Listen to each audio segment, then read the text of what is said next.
¿Cómo están, compañeros, compañeras?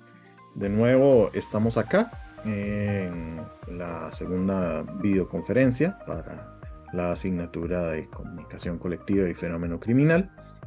En esta oportunidad queremos hacer un abordaje acerca de la cobertura mediática, por ejemplo, de los conflictos existentes en la zona sur, en la parte, en las zonas indígenas, eh, en donde tenemos una dinámica que está generando una gran violencia, específicamente de parte de las personas que ingresan dentro de los territorios protegidos por ley y las personas que intentan recuperarla. Y como muchas veces los argumentos eh, tienden a desarrollarse de una forma que no pareciera ser la más adecuada, en verdad. Por un lado, los individuos eh, piden la posibilidad de que les devuelvan su tierra porque la ley fue puesta en algún otro momento, y en el caso de los indígenas de que se tiene que respetar la ley.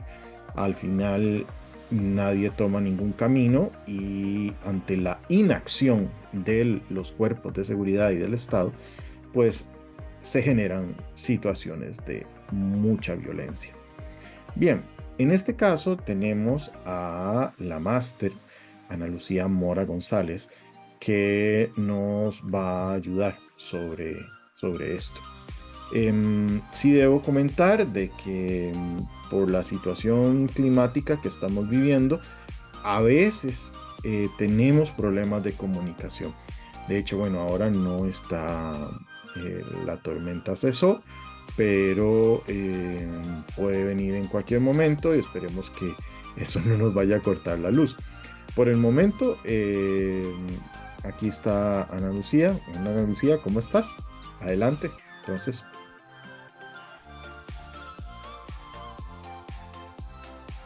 Gracias, Gustavo. Vamos a dar inicio a la conferencia que en esta ocasión se titula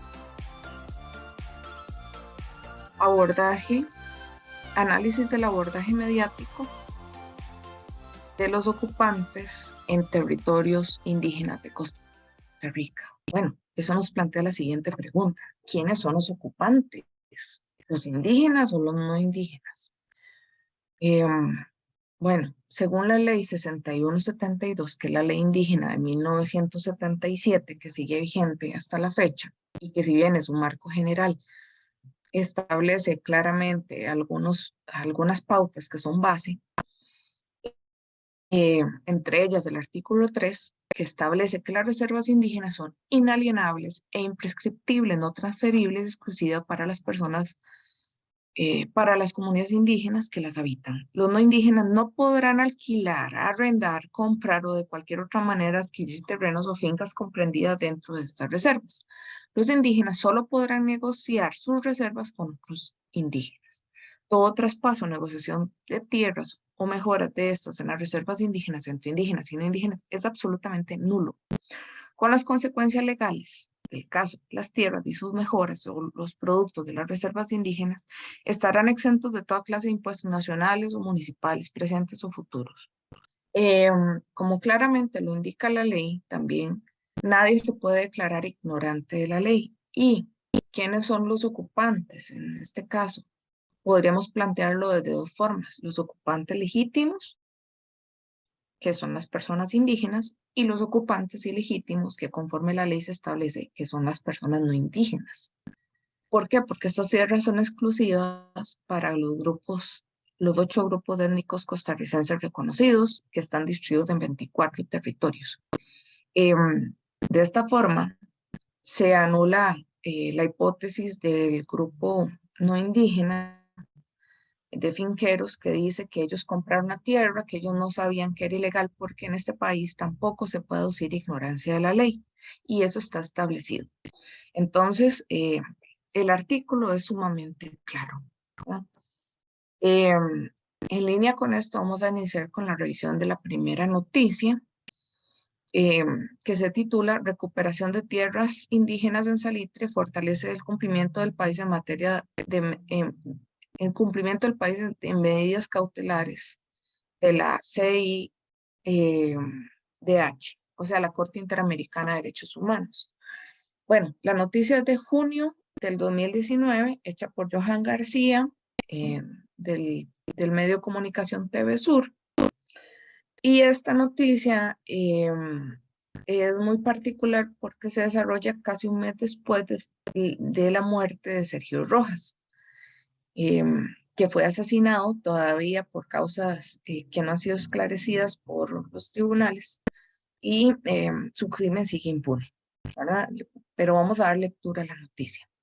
Bueno, curiosamente, la nota dice que ese lunes se realizaron acciones para devolver la posesión de esas dos fincas a beneficio de la comunidad indígena de Salitre. Estas propiedades pasaron a la Asociación de Desarrollo Integral y que se implica, esa acción implica que estos dos terrenos pasan a ser propiedad del pueblo Bribri de Salitre. Ok. En las 2 primeras horas de la mañana, el equipo de gobierno, o sea, esto no es nuevo, el Estado ha estado interviniendo desde hace 4 o 5 años en la recuperación de tierras y en las gestiones que eviten un incremento de la violencia, especialmente un mes después del asesinato. En esa ocasión, la nota señala que el equipo de gobierno realiza un recorrido por las fincas en compañía de Ortiz, que es una persona indígena de las recuperadoras, y de peticionarios de medidas cautelares, o sea, otras personas indígenas, ante la Comisión Interamericana de la República, así como de otras personas indígenas de la zona. Las acciones son parte de una serie de 8 desalojos que la ADI solicitó desde el año 2014. O sea, es un proceso de larga data. No fue algo de generación espontánea, eh, ni ha sido un proceso muy rápido.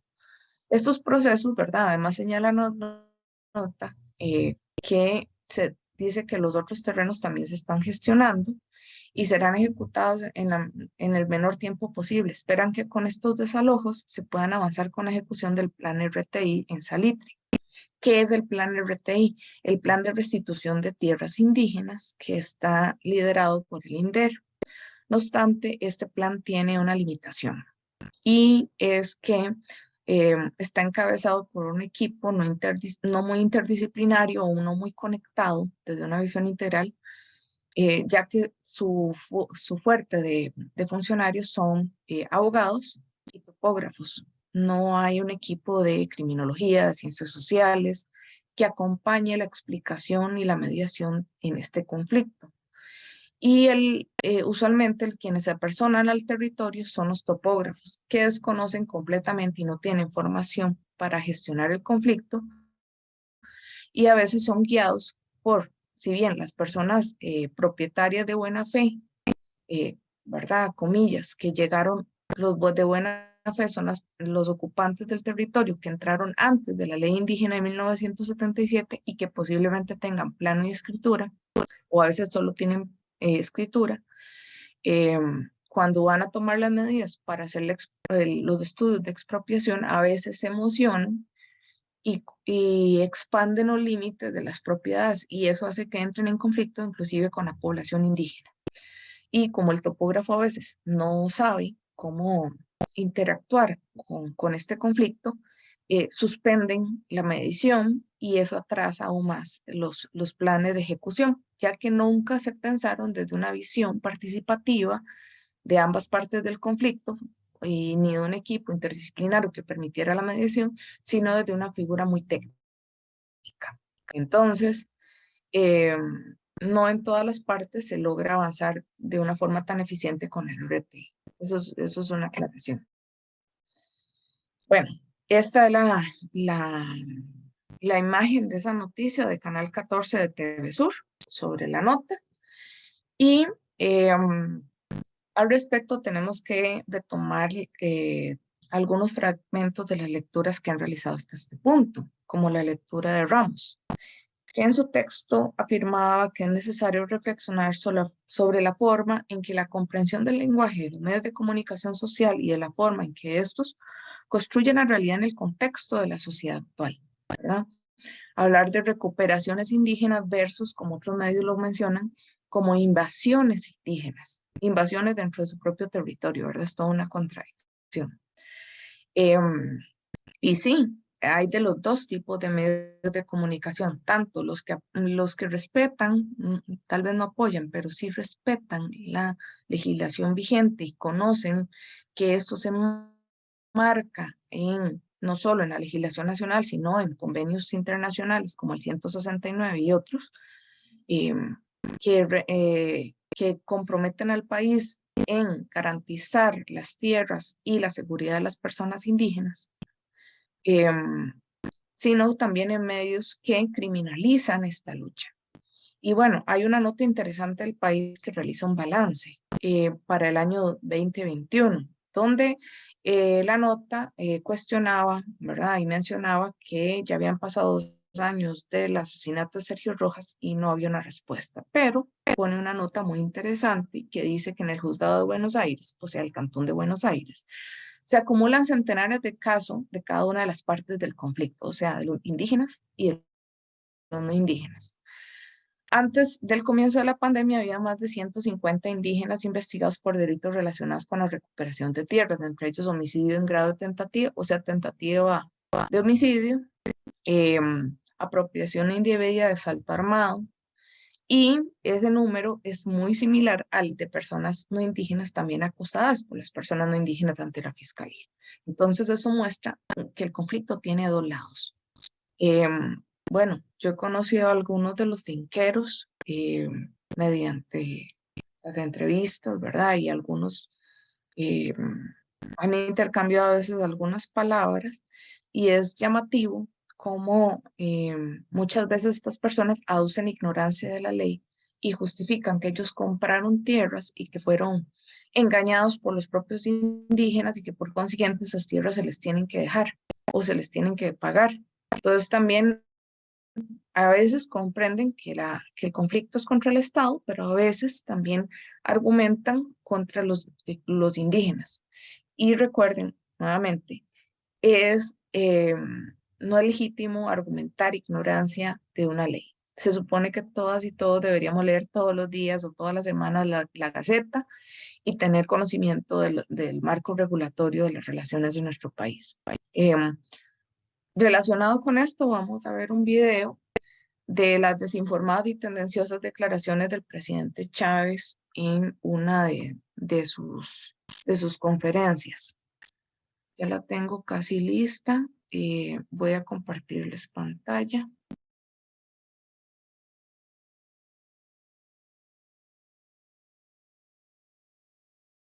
Vamos a ponerla desde el inicio. Y bueno, se sabe que las conferencias de prensa todavía tienen un caudal de seguidores, pero a veces no se fundamentan en información verídica. Y esta es una muestra de eso, además de ser muy tendenciosa, como lo puse. Vamos a ver, voy a compartir con audio.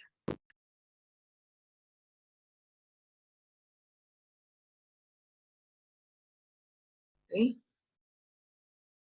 Para que todos estemos en la misma página. El tema de los territorios indígenas es un tema que surgió en el año 1977 cuando doña Karen Olsen, siendo diputada de la República, pasó una ley de territorios indígenas. Ningún gobierno hasta la fecha, ningún gobierno hasta la fecha había puesto un solo colón, oigan esto, desde el 77, no había puesto un solo colón de presupuesto para compensar a gente que compró en algunos casos tierra con título, plano catastral, que compró tierra cuya transacción fue visada por el CONAI, diciendo dele, y que el Registro Nacional ejecutó la transacción. Así estamos. la ley que le da derechos territoriales a los indígenas sobre esos territorios, son 24, y hay gente que dice, dijo, dele a la transacción, yo compré de buena fe, y hay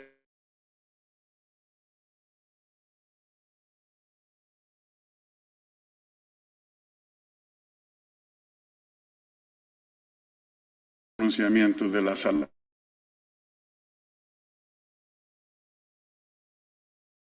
y el tribunal agrario se ha pronunciado, etc. Yo voy a negociar con ambas partes esta semana y la que sigue, voy a estar en el sur. Llevamos un plan que ya no es hablada, lleva dinero para compensar. Estamos comprando, utilizando más bien 1000 hectáreas para negociar con las personas no indígenas que tengan derechos de propiedad, digamos, como los que acabo de describir, de buena fe, para tratar de cambiarles y llevarlos a otra localidad. Deje eso en paz, véngase para acá. Les vamos a advertir a ciertos grupos indígenas minoritarios que están queriendo tomar la ley en sus manos, incitados por extranjeros y gente de ideologías contrarias a la de la mayoría de la población de Costa Rica, a hacer tomas forzosas, matando ganado, macheteando ganado, incendios. Ya ha habido 2 muertes, lamentablemente, y esa bronca el gobierno de Costa Rica se la está comiendo, es una bronca dura, y yo voy para allá personalmente a ver si le ponemos coto a esto, porque se nos puede salir de la mano. Yo le hablé a la mesa indígena, la declaramos de interés nacional en agosto. Yo les dije, ya no se puede seguir posponiendo, tráigame la plata, tráigame el plan de acción, tráigame cuánto vamos a invertir en vivienda en esa zona, y a eso voy, a proteger la paz de este pueblo, dándole la cara yo. No estoy mandando un viceministro de paz, va el presidente de la República, así es que espérenme y ahí podemos hacer más anuncios. No sé si usted quiere agregar algo más. No, ser claro que con puesta en marcha de la mesa, que viene trabajando el tema, se tienen ubicados los dineros, se tienen ubicadas las propiedades, pero todo se va a trabajar con un acuerdo de paz entre todas las comunidades indígenas. Si ellos deciden actuar de manera voluntaria o de manera de hecho por la fuerza, el asunto se judicializa y ahí ya no puede actuar el gobierno. Entonces, por eso es importante la visita que va a ser liderada por el señor presidente, donde ya se han tenido reuniones con los 6 territorios en la zona sur y ya estamos trabajando también en la zona de Huatusco. Entonces, venimos con pasos que antes no se daban y con resultados que están siendo visibles. No, y a decirle la verdad, tenemos que comportarnos como costarricenses. Yo no sé si alguien que va y le quema la casa a alguien en una recuperación forzosa de territorio no se da cuenta que eso se judicializa, se va a un tribunal a dormir el sueño de los gustos. Entonces lo hacen porque quieren recuperar o porque quieren atrasar. Hay ideologías en este país que son ajenas a la mayoría de la población y hay gente muy activa. Tienen el derecho en nuestra Constitución de expresar sus ideas, pero no tienen el derecho de tomar la ley por sus manos. Muchas gracias. Continuamos con don Rodrigo Moya, de Acontecer Espartano y algo.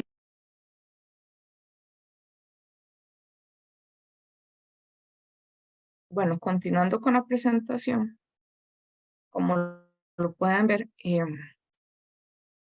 fue un poco desafortunado los comentarios que hizo, porque también incita a pensar que el presidente tiene, curiosamente, ya fincas seleccionadas y que hay un grupo que va a tener atención prioritaria, porque estos son planes de restitución de tierras que son, bueno, vienen desde la administración y las administraciones anteriores, desde Luis Guillermo Solís inclusive, que es donde se han intensificado más los conflictos de recuperación y donde ya se habían dado algunas formas de expropiación de tierras y de reconocimiento de personas que tenían tierra dentro de territorios indígenas de forma legítima, ocupantes de buena fe, ¿verdad? Como se les dice comúnmente, y han sido expropiados. Entonces los recursos sí existen y se muestra un desconocimiento de eso, pero también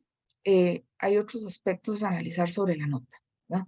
En este sentido, es necesario que aquí retomemos la cita de Ramos de 1995 que dice: los medios de comunicación como instituciones legitimadas y con alto grado de credibilidad producen significados que se graban poderosa e indeleblemente en mi conciencia y se construyen como conocimiento que se reafirma en todo el entramado simbólico de la cultura, especialmente en poblaciones poco informadas y acríticas de la realidad. Bueno, este es un gran sector actual de la población, acrítico, desinformado, que espera con ansias usualmente estas conferencias. Y bueno, continuando sobre la nota y su análisis, el presidente en esa declaración desconoce que ni la CONAI ni la FADI son instituciones legítimas dentro de los territorios indígenas, porque cada grupo indígena tiene diferentes formas de gobierno culturales. Algunos tienen consejos mayores, otros tienen consejo clánico, ¿verdad?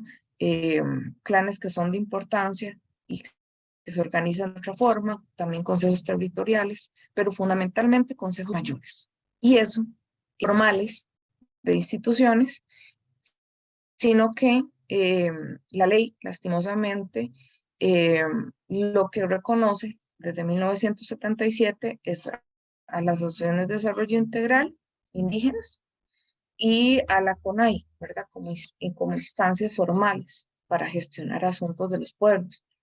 Y estas fueron una imposición para tratar de controlar las dinámicas políticas de los territorios, o sea, tenían un fin estratégico, pero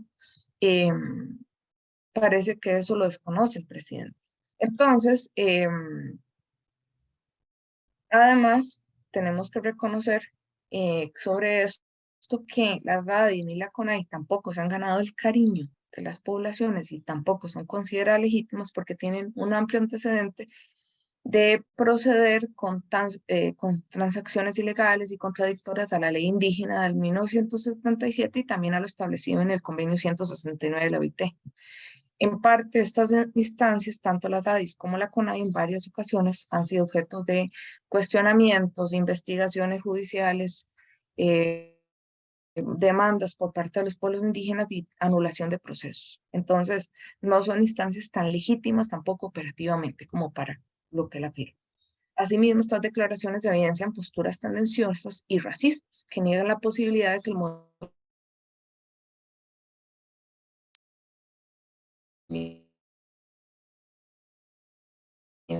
social de recuperación tierras, extranjeros son los que fomentan esas recuperaciones. En realidad eso no procede. Inclusive, algunas personas de las universidades han sido acusadas, ¿verdad?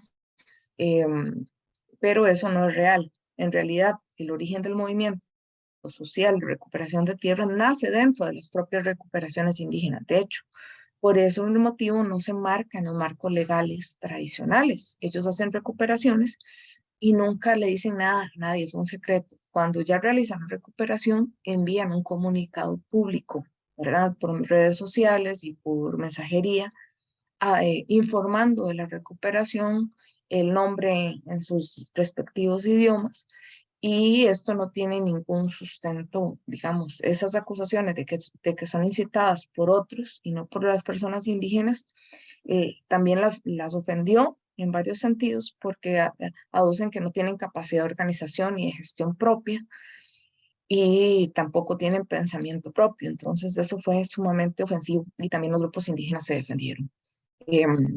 También se desconoce metodológicamente que es incompatible sentar en una mesa como las que realizaron tanto los agresores como los agredidos. Las personas que están estudiando criminología saben que eso revictimiza a las víctimas y también genera conflictos.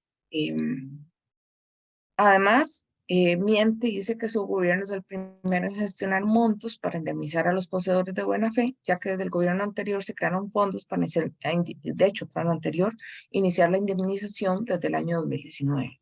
Lastimosamente, esas indemnizaciones se aceleraron después de la muerte de Sergio Rojas, pero aún así no son procesos rápidos. De hecho, llevan estudios catastrales, registrales, etcétera, y súmele al aparato burocrático que tiene el país y además los conflictos porque no se formaron equipos interdisciplinarios integrales para atender este tema, sino que siguen los conflictos porque a veces los topógrafos suspenden las devaluaciones, ¿verdad? Las mediciones y todo esto, al ver que hay conflicto entre una persona indígena y una no indígena y no saber cómo reaccionar.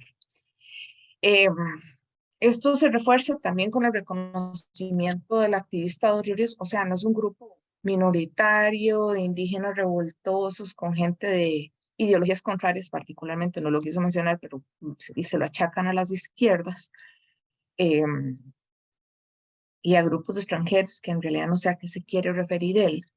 Eh, eh, pero esto contrasta con el reconocimiento que hace pocos días se le dio al activista Doris Ríos, por su papel como recuperador indígena Cabecar en el caso de Chinaquichá. Chinaquichá es un territorio indígena localizado en el cantón de Buenos Aires, que también ha experimentado una gran lucha. Voy a ponerles el video.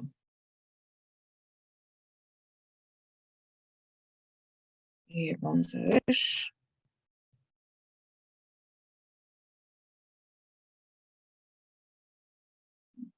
Yo lo tengo cargado por aquí.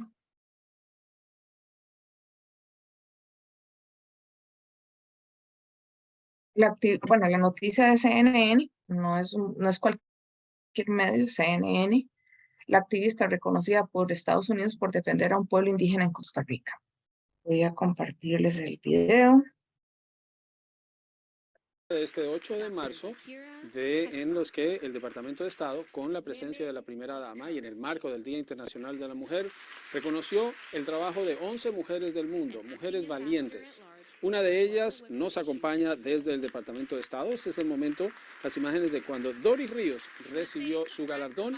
Ella se encuentra ahora en Directo USA. Doris Ríos es defensora de los derechos humanos. Doris, explícamele a quienes no conocen el tema del pueblo Cabecar en Costa Rica, del pueblo Cabecar de Chinaquichá. ¿Qué fue lo que pasó y qué es lo que ustedes han tenido que hacer para recuperar sus terrenos?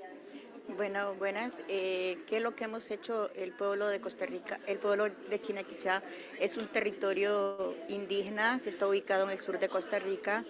En nuestro pueblo fue reconocido en el 57 como reserva indígena y fue derogado en el 82. Entonces, eso hizo que nuestra gente emigrara a otra parte porque fue derogado y hubo mucha expulsión de los hermanos y hermanas indígenas del territorio, que nos ha costado ahorita, después del 2001, que se restableció, después de un proceso grande que ha hecho el pueblo, que ha hecho el territorio, restablecerlo como territorio, ha hecho un brote de mucho conflicto y de mucha violencia, donde nos hemos visto expuestos en amenazas y muchas cosas. En febrero, el presidente Rodrigo Chávez decía que el movimiento estaba incitado por extranjeros que eran gente de ideología contraria, y exhortaba a que pensaran o se comportaran como costarricenses. Él dijo que iba a ir a la zona. ¿Cómo?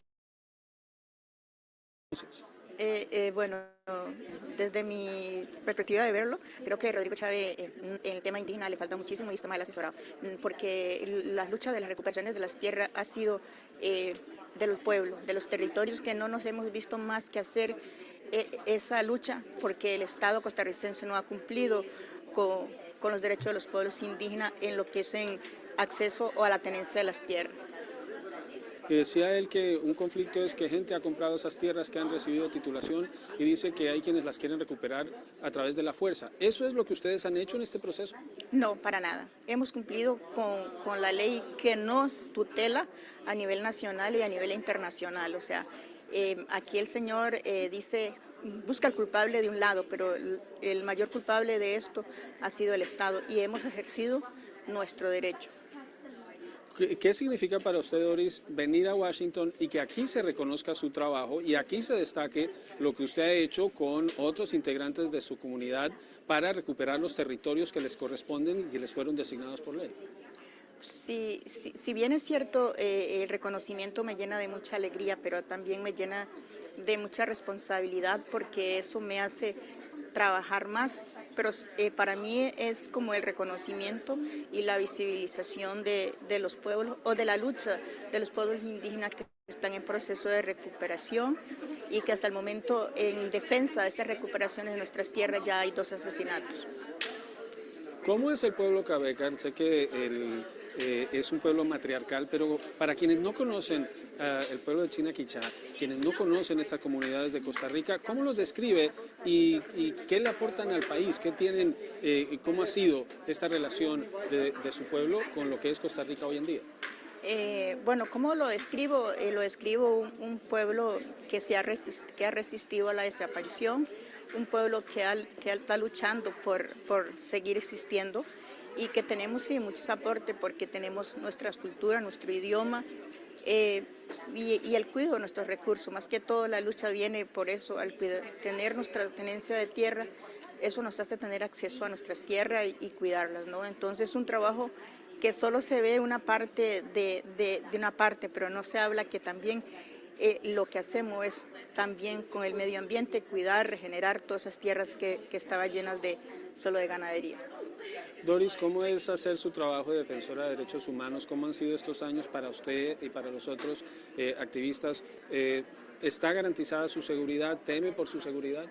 Qué buena pregunta, porque a nivel de Latinoamérica sabemos que tenemos un estándar alto de violación y de asesinato a los defensores de los derechos, o en este caso a líderes y lideresas de los pueblos indígenas que defienden sus tierras. No, yo creo que una de las cosas también que me ayuda a este reconocimiento es como un blindaje que se pueda sensibilizar y prevenir que Costa Rica se vuelva un país más donde podamos, si ya hay 2, este reconocimiento para mí es como el blindaje también a nuestro territorio y a mi persona, que se conozca el trabajo y el gobierno pueda cumplir con la seguridad que necesitamos los activistas o los líderes y lideresas que defienden sus tierras. Para terminar, Doris, el mensaje que envía usted a nombre de su pueblo y a nombre suyo a quienes nos ven sobre la importancia de preservar el medio ambiente y de respetar los pueblos originarios.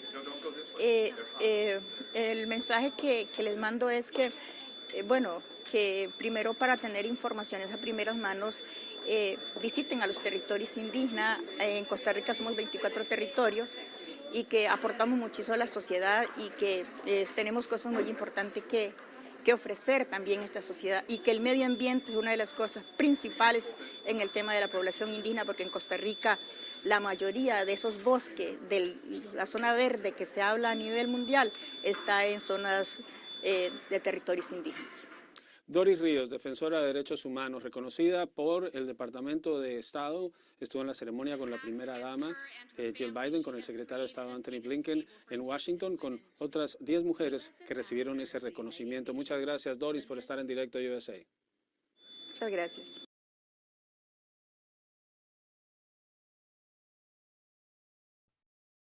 Bueno, y retornando a la presentación.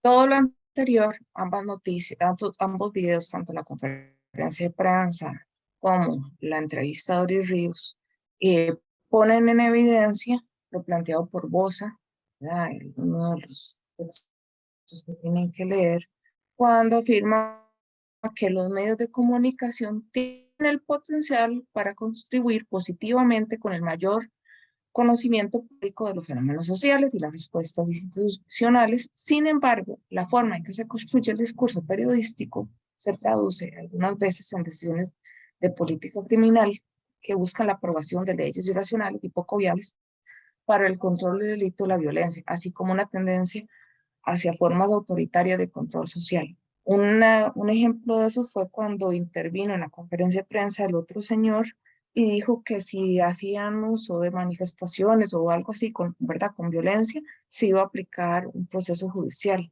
eh, ¿verdad? Pero todo está, digamos, los pueblos indígenas tienen derecho a actuar porque hay un marco nacional e internacional que ha ratificado el país en el pasado en materia de derechos, ¿verdad? Entonces, parecen contradicciones, ¿verdad? De un intento de control social y hacer un llamado a los costarricenses, cuanto estos grupos indígenas eh, tienen su origen previo al origen de la formación de los estados nacionales y muchas veces debido a los procesos de exclusión histórica y de desigualdad que han experimentado junto con el racismo, no se sienten integrados al territorio nacional. Y cuando reclaman formar parte y tener derechos y que se respeten sus derechos, son excluidos. Es toda una contradicción en sí. Entonces vean el manejo de los medios de comunicación. Y bueno, también dice que, bueno, hay una cita que destaca que no solamente el tiempo que yo le dedico a los medios de comunicación, esa es una cita de Barrios. Eh, lo que hace, los hace significativos, no es todo el día pasar en redes sociales o viendo Teletica o viendo CNN, sino que son significativos porque estos moldean mi percepción del mundo y hacen que, perdón, y hacen que participe de esa forma de entenderlo, ¿verdad? Los medios de comunicación no solo aportan o proporcionan una construcción selectiva del conocimiento de la sociedad, sino que señalan lo que es importante y lo que no, ¿verdad? Lo trivial. Y de esta forma silencian o omiten lo que no consideran pertinente. Y de esa forma inciden en las estructuras básicas de relevancia e incidencia. Todo lo anterior a partir de posiciones políticas e intereses económicos y de clase. Quien en los medios nacionales de comunicación no se habla de pueblos indígenas no es accidental, tiene que ver también con una construcción que se muestra inclusive en la publicidad y en los medios de comunicación. No vemos periodistas indígenas presentando, sino que la mayoría de los periodistas y presentadores se escogen con estándares de lo que representa la identidad costarricense, o sea, blancos, eh, que cumplen con cánones de estética socialmente construido y considerado el tipo ideal. Eh, el más alejado de eso, más o menos, del estándar, es un periodista de Canal 7, originario de Talamanca, pero aún así también recibe críticas por parte de la teleaudiencia, eh, porque se burlan en parte también de él. Entonces ahí se queda de manifiesto el racismo, la discriminación, que también se hace manifiesta. ¿Por qué? Porque los medios propusieron un modelo homogéneo, especialmente los medios masivos mayoritarios de este país. Y esto también se potencia en la actualidad con los algoritmos de los medios de comunicación que permiten ahora tener las redes sociales, ¿verdad? Tales como los medios locales, donde participan integrantes del entorno inmediato que refuerzan la percepción a partir de sus experiencias y visiones de mundo con los comentarios. Existe Canal 7, pero también existen otros medios locales. Entonces ahora vamos a ver un poco de eso.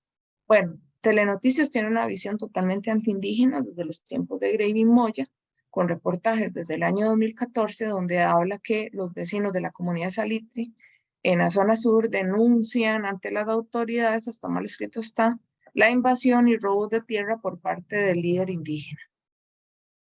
Bueno, ya desde ahí comienza el conflicto.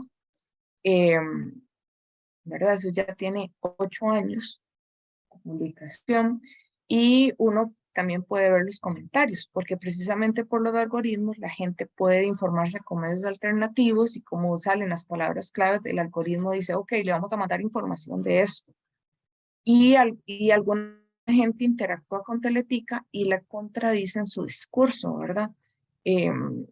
Además, también, bueno, vamos a ver el discurso de Teletica y un reportaje que ellos tienen. Eh, ver.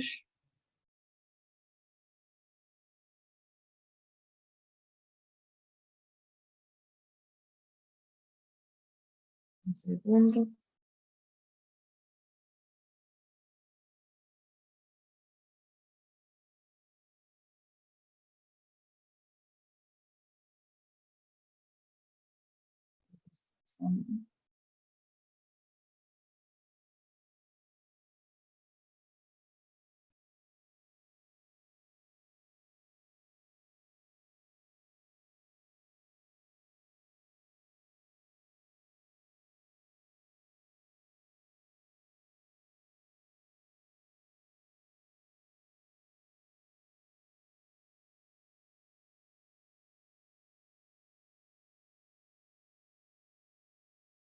Raro, se suspendió.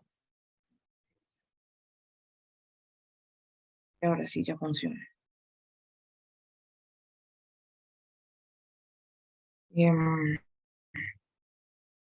Es un reportaje porque traté de buscar los reportajes que fueron incendiarios en el año 2020 contra la población indígena que publicó Canal 7, pero no encontré este material. Entonces, ¿por qué no le pone orden a esa gente? Necesito primeramente que nada que usted me entregue... Usted me ha visto con el cuchillo en la mano, lo tengo en la cintura. Los oficiales y los caballeros. Estos videos han sido grabados en los últimos meses por parte de finqueros vecinos de Salitre en Buenos Aires de Punta Arenas, quienes aseguran han sido desalojados ilegalmente por un grupo de indígenas. Los videos los han tomado para explicar cómo la policía supuestamente colabora con un pequeño grupo de indígenas, quienes aseguran los denunciantes actúan de forma violenta. Vea, aquí dicen que no permiten que el ganado lo saquen porque ellos están de acuerdo y están esperando más bien que esa gente vea ahí donde lo están correteando. Y los policías esperando que saquen ese ganado, nada más. Y ellos diciéndome que no me exponga a cuidar el ganado. Y ahí todos andan como delincuentes. Y la policía, usted sabe lo que es estar la policía en presencia donde nos están tirando el ganado afuera y que ellos no hagan nada. Es el colmo. Víctor Zúñiga, operador turístico de Olán, comunidad cercana a Salitre, y quien llegó a esas tierras en 1972, 5 años antes de la promulgación de la ley indígena, ya ha tenido algunos problemas con estos grupos. Aquí me vinieron a llevar a mí detenido y al muchacho también.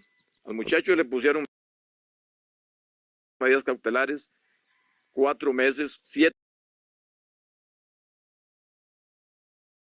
meses y casi fuera del pueblo donde él nació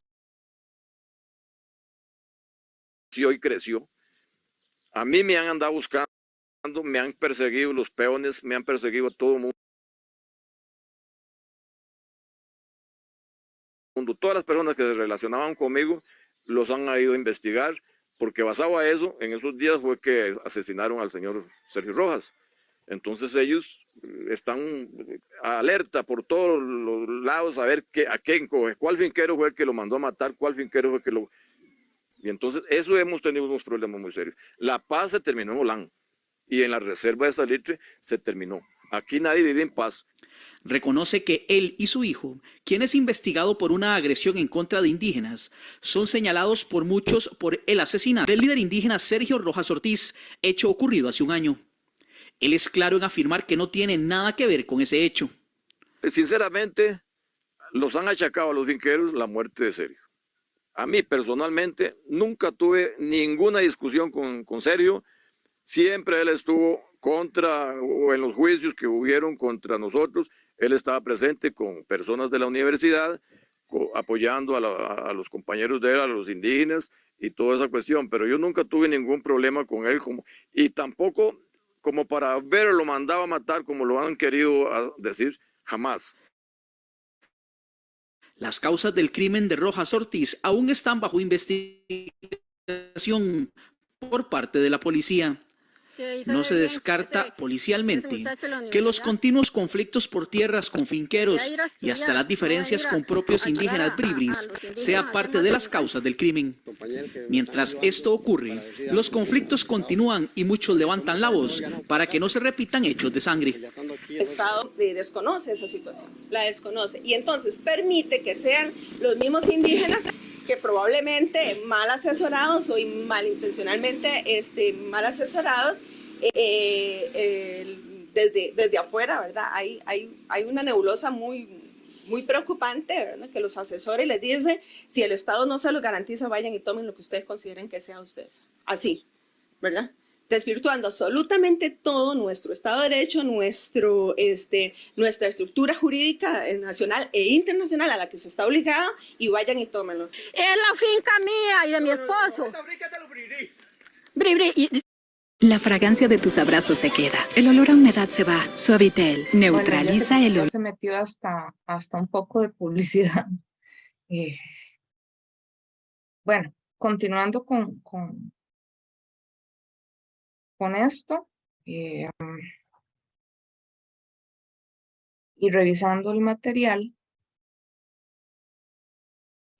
bueno, cuando Teletica publicó estas declaraciones, y bueno, en el 2020 volvió a hacer reportajes de los cuales no pude encontrar información, para el año 2020 el propio Consejo de Toiriria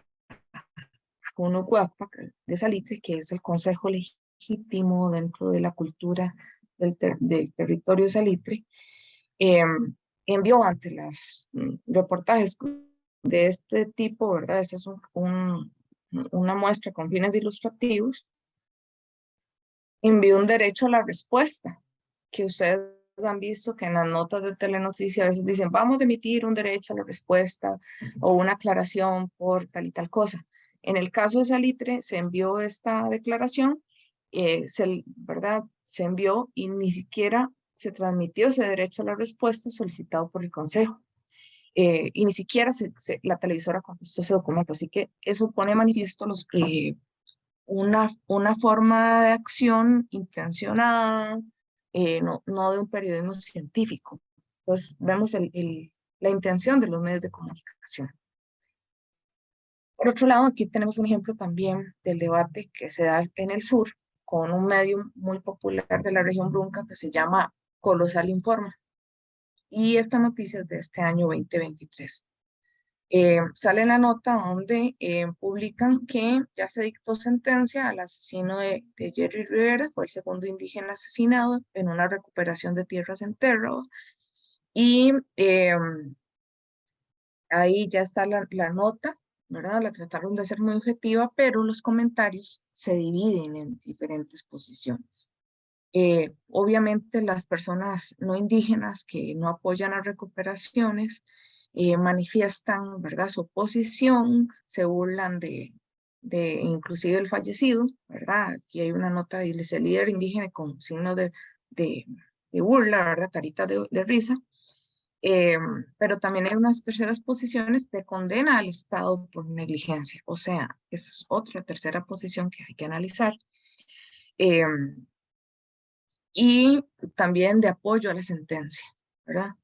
Y también hay posiciones que son públicas, se pueden buscar en los medios de comunicación, son pantallazos de Facebook. Si es necesario, las leyes, sí es cierto, las leyes protegen mucho a los indígenas, que son una sarta de vagos. Todos, también se muestra el nivel de escolaridad, sí, se lo dan, pelean terreno, o sea, sin comas ni nada, cuesta entender, pelean terreno y ni siquiera los trabajan. Claro, porque la visión campesina de la parte no indígena, un terreno trabajado es un terreno con ganadería, con piña, con cultivos de algún tipo, y la visión indígena es otra, es se cultiva solo la superficie necesaria y el resto tiene que ser bosque o tiene que ser sabana, y cuando lo necesitemos vamos a hacer uso de ellos. Y verdad, esa es la posición que ellos tienen. No son extensos campos de cultivo, no apelan al uso de la ganadería, aunque si bien algunos indígenas tienen ganado, más para autoconsumo, una que otra vaca o tienen ganado caballar o mular, o sea, un burrito o una yegua o algo así, porque es el medio de comunicación, porque también los caminos en estas zonas a veces son inaccesibles para vehículos y la única forma de transportarse es tener una yegua o un caballo o algo así para eh, moverse, ¿verdad? Inclusive ir al centro de la ciudad de Buenos Aires a adquirir algunos productos. Bueno, también se ve ahí la beta, ¿verdad? De que, eh, bueno, aquí hay un señor que dice que estos de esa zona matan vacas, queman fincas y amenazan, pero las leyes progresistas los defienden. Y bueno, alguien le contesta bueno, que es injustificable un homicidio de legítima defensa cuando se dispara por atrás, ¿verdad? Y, y bueno, también habla de las leyes progre, ¿verdad? Porque es la forma mediática que el gobierno ha ido en curso, ha ido incorporando ese discurso, eh, tratando de borrar digamos, la legitimidad de las leyes vigentes. Entonces ven cómo también se polariza el conflicto gracias a los medios de comunicación, no solo considerando a Teletica, a TV Sur, a Colosal, sino inclusive se considera como medio de comunicación, ¿verdad? Como lo hemos visto hasta ese punto, las conferencias de prensa de Casa Presidencial. Casa Presidencial tiene todo un aparato discursivo y de publicidad. De hecho, están gastando más recursos que los gobiernos anteriores. Hay cifras inéditas. En conclusión, ¿verdad? Se plantea que a pesar de la saturación de información falsa y real, ¿verdad? Es clave resaltar el papel de Internet, ¿verdad? Y de las redes sociales como formas democratizadoras de la información. Antes estábamos limitados antes del avance del Internet y las telecomunicaciones a la información que se emitía desde el radio y la televisión principalmente, o los periódicos. Pero ahora con el Internet hay formas alternas, tanto de información oficial como información, medios alternativos de información. Además, es necesario por esto reconocer que también es clave realizar un uso racional y crítico para filtrar esa información y procesarla.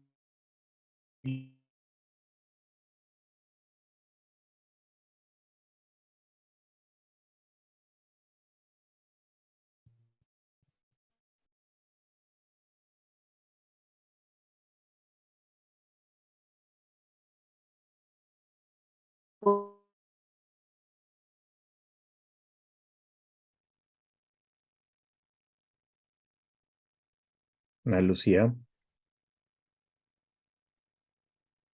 bueno, mm, creo que lo que mencionamos parece que sí sucedió. Perdimos contacto con la máster Ana Lucía.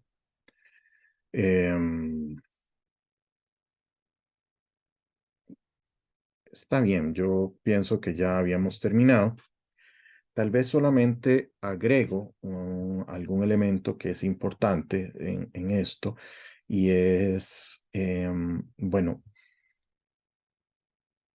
vivimos un mundo muy diferente al mundo, digamos, de los años 80 o 90. Las redes sociales es importante, es un elemento importante porque si bien, como menciona la compañera, es un elemento democratizador de la comunicación, lo cierto es que aún así uno no logra ver hay una inclinación ideológica con respecto a todo este conflicto. Digamos,